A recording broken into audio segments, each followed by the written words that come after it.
Pieke van die Kerk. Ek is by Futurum Akademie en ek gaan vandag met julle praat oor flik. Ag Piep, dis nou Piep. Ek is sommerlus en Piep tot in die Piep. Voorsitter, dames en here, vir elke flikwoordjie wat ons uitgebiep word, wonder ek, hoeveel korter ons gesprekke gaan wees. U hoef nie te herinner word wat 'n flikwoord is nie. Ek is seker almal het flip en die kies nou en dan as hulle droog maak. Die rede hoekom mense vloek is dood eenvoudig as volg. Flikwoorde het 'n plaatsvervanging vir byvoeglike naamwoorde geword.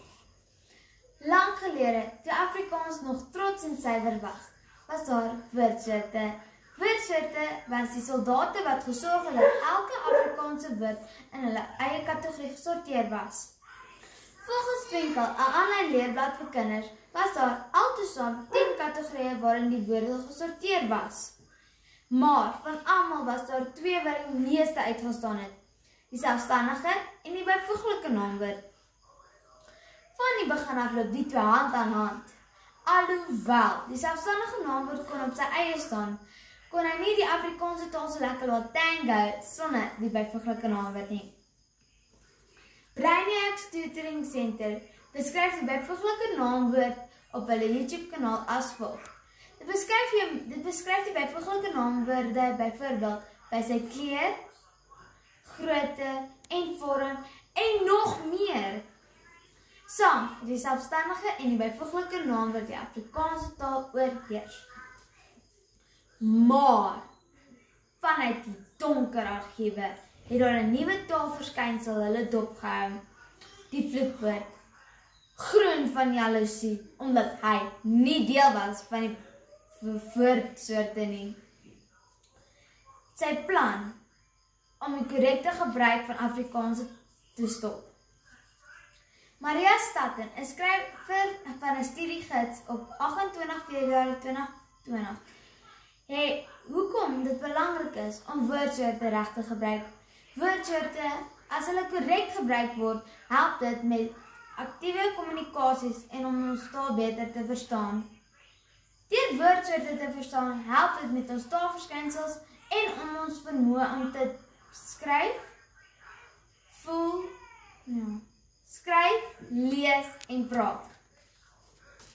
Na die deeglikse beplanning, sien die flikwoord sy kans en waar hy homself in 'n sin kan inglip.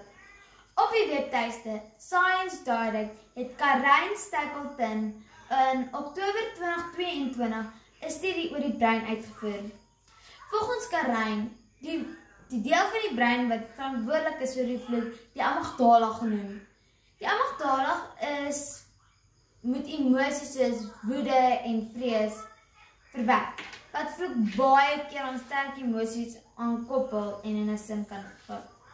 Die rede hoekom die vloekwoordjie in die sif inglip, is omdat die vloek deur die sterk emosies die brein se aandag aflei en deur die sin inglip. Daarom wag die vloekwoord vir die perfekte geleentheid en waar homself in die sin kan inglip en gewoonlik wanneer ons skrik of seer kry of iets skeef loop, dan vervang dit met die byvoeglike naamwoord. Ongelukkig vind die byvoeglike naamwoord min kanse en geleenthede om in ons taal te meng, maar die flikwoord meer. Routledge, 'n skrywer van 'n studiegids van Routledge, 'n akademiese boeke wat skryf Geestes- en Sosiale Wetenskappe het op 5 Desember 2024 het verduidelik hoekom mense vloek.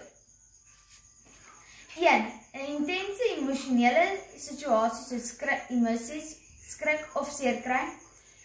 2. Om iemand sleg te sê of te beledig. 3. Om houding te toon, byvoorbeeld irritasie as iets vir die soveelste keer skeefloop. 4. Laastens, as gevolg van groepdruks, as jou vriende vloek en dan volg jy hulle voorbeelde om in te pas. Die resultaat is 2 geveg tussen die byvoeglike en die vloekwoord. Die geveg wat die vloekwoord meeste kere wen, want het is makliker om te biep as 'n byvoeglike naamwoord uit die hoed te trek. Voorsitter, dames en here, hiermee wil ek afsluit. Dit is tyd om ons biep woordeboeke af te stop en ons biep geestes te biep verris.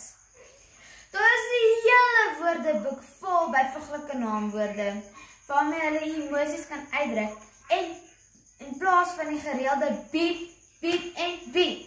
Dankie.